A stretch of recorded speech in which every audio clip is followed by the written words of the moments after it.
Ibu, mohon izin, mohon maaf ya Bu mengganggu waktunya. Perkenalkan, nama saya Leni Revinje, CGP calon guru penggerak angkatan 5 tahun 2022 DKI Jakarta Bu. Iya. Baik. Selamat pagi Bu KS, mohon izin ya Bu ya, meminta waktu Ibu untuk mewawancarai perihal Ibu Endang Suprihatun, Kepala Sekolah SDN Tugu Utara 13 pagi dalam pengambilan keputusan selama Ibu menjabat di sekolah ya Bu ya, selama Ibu menjadi kepala sekolah gitu.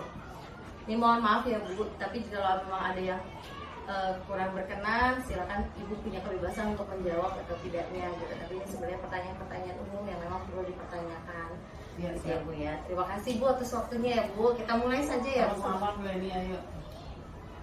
Selama ini bagaimana Ibu dapat mengidentifikasi kasus-kasus yang merupakan dilema etika atau bujukan moral Bu?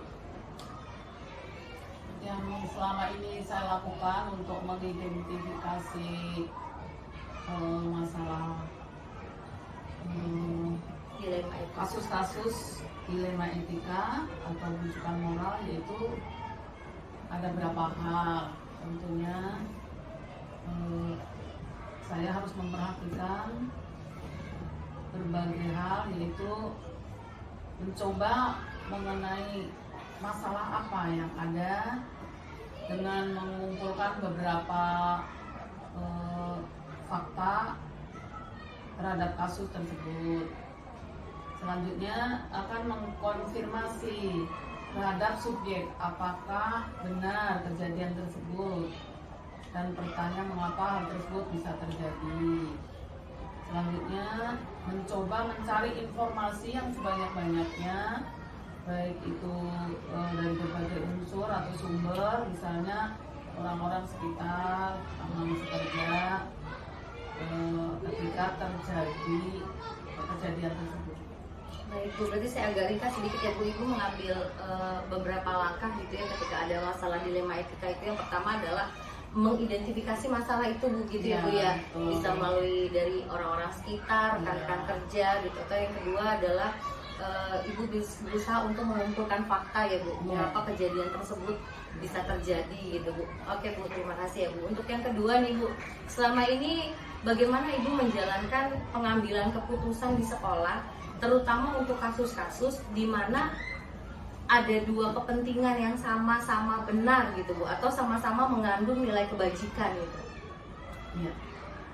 Tentunya sebagai pimpinan itu tidak mudah ya untuk mengambil keputusan yang istilahnya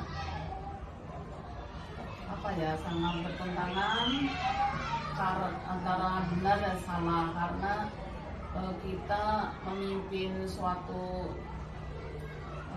institusi itu adalah banyak yang karyawan atau pegawai, jadi berbagai karakter dan latar belakang tentunya, sehingga kita harus dalam mengambil keputusan itu banyak pertimbangan, mengingat, menimbang, baru memutuskan. Nah, itu antara lain yaitu berdasarkan regulasi atau aturan yang berlaku. Terus yang kedua adalah nilai-nilai moral, keadilan, kepentingan orang banyak, yang menyangkut kepentingan orang banyak, khususnya kalau kita di sekolah, yaitu kemajuan siswa dan kemajuan sekolah. Yang ketiga yaitu tanggung jawab pengemban tugas yang diamanahkan. Yang keempat adalah rasa kasihan, terkadang mempengaruhi saya dalam mengambil keputusan. Terus selanjutnya terkadang juga dalam mengambil keputusan itu dipengaruhi oleh pejabat terkait. Iya Bu ya, baik. Terima kasih penjelasannya Bu. Untuk pertanyaannya selanjutnya nih Bu, kan memang tidak mudah Bu ya mengambil sebuah keputusan seperti yang sudah Ibu jelaskan tadi. Iya, nah, kira-kira Bu, ketika dalam sebuah masalah gitu, langkah-langkah atau prosedur seperti apa yang biasa Ibu lakukan gitu selama ini? Iya, baik.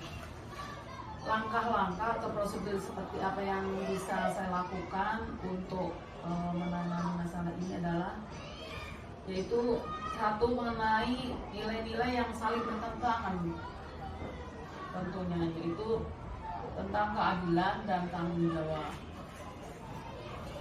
Selanjutnya ya menentukan siapa yang terlibat dalam situasi ini, petani sejawat atau siswa ataukah orang tua. Terus selanjutnya mengumpulkan fakta-fakta yang relevan dan bisa dipertanggungjawabkan. Selanjutnya menguji kebenarannya, yang intinya tidak bertentangan. Selanjutnya menguji aturan atau regulasi keputusan yang tidak bertentangan dengan regulasi yang ada. Dan selanjutnya adalah langkah pengujian. Yang seterusnya itu menguji institusi keputusan tidak menimbulkan kecurigaan, justru akan mendapatkan dukungan. Oh iya gitu ya Bu ya. Ya. Nah untuk selanjutnya nih Bu, hal-hal apa saja yang selama ini Ibu anggap efektif dalam mengambil keputusan gitu Bu? Selama ini dalam saya mengambil keputusan itu pertama yaitu regulasi yang berlaku dengan berdasarkan keadilan, tanggung jawab dan kebenaran. Karena segala sesuatu yang kita putuskan selama kita menjabat itu akan dituntut pertanggungjawabannya dunia akhirat ya Bu ya.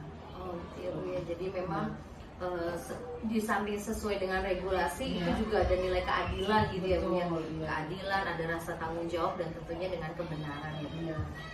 Nah untuk yang selanjutnya nih Bu, hal-hal apa saja yang selama ini merupakan tantangan Ibu dalam mengambil keputusan, apalagi di sekolah kan Ibu?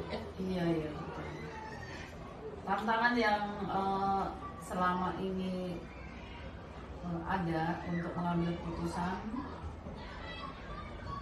pada saya adalah ketika regulasi itu bertentangan dengan rasa kasihan Bu. Ya. Dalam hal-hal tertentu saya menghadapi hal seperti ini. Jika saya bersikeras dengan regulasi, mungkin keputusan yang saya ambil tidak lagi berdasar rasa kasihan. Gitu, jadi itu udah pernah ya Bu dirasakan ya. Ya sering.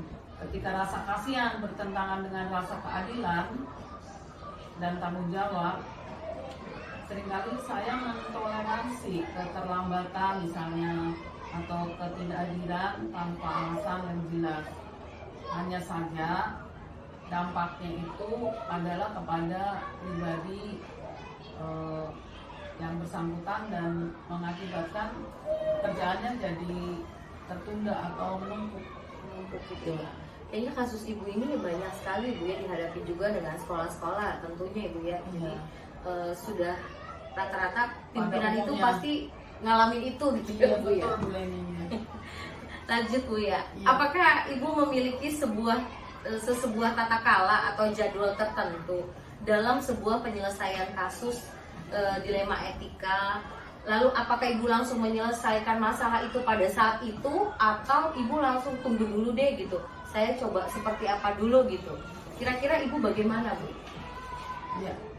Dalam mengambil keputusan dan menyelesaikan masalah itu tergantung seberapa besar masalah tersebut dan seberapa pengaruhnya masalah tersebut. Jika masalah itu bersifat penting dan harus diselesaikan pada saat itu juga, ya memang harus diselesaikan. Tetapi jika suatu masalah itu membutuhkan identifikasi, harus mencari fakta tentang kebenarannya serta membutuhkan masukan dari pihak-pihak lain, itu tentu saja tidak harus mengambil keputusan pada saat itu gitu ya Bu. Ya. Oh, berarti tergantung waktu muatan masalah itu ya Bu ya. Betul. Kalau kira-kira membutuhkan saat itu mungkin ringan ya harus diputuskan. Tapi kalau kira-kira membutuhkan fakta, masukan terutama dari pejabat-pejabat terkait, mungkin Ibu harus menunggu gitu ya Bu ya.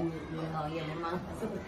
Lalu Bu, adakah seseorang atau faktor-faktor apa yang selama ini mempermudah atau membantu Ibu dalam pengambilan keputusan dalam kasus-kasus dilema etika Bu? dalam hal ini untuk mengambil keputusan pada kasus delima etika itu tentu saja saya memerlukan bantuan atau info-info dari saran masukan dari berbagai pihak Bu Leni. Tentunya kita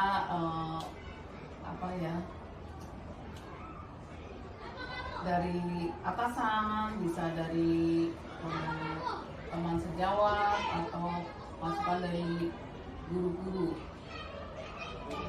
Bu Leni ya. Jadi ketika ngambil keputusan gitu tidak terlepas dengan berkolaborasi gitu Ibu ya dengan Bapak Ibu guru serta para teman sejawat gitu ya Bu ya. Oke. Untuk yang terakhir nih Bu ya, kita kan udah panjang lebar tadi diskusi tentang bagaimana Ibu mengambil keputusan gitu, terus hal-hal apa yang menjadi titik berat Ibu ketika mengambil keputusan yang seperti tadi ada tanggung jawab, rasa kasihan, moral gitu ya Bu ya.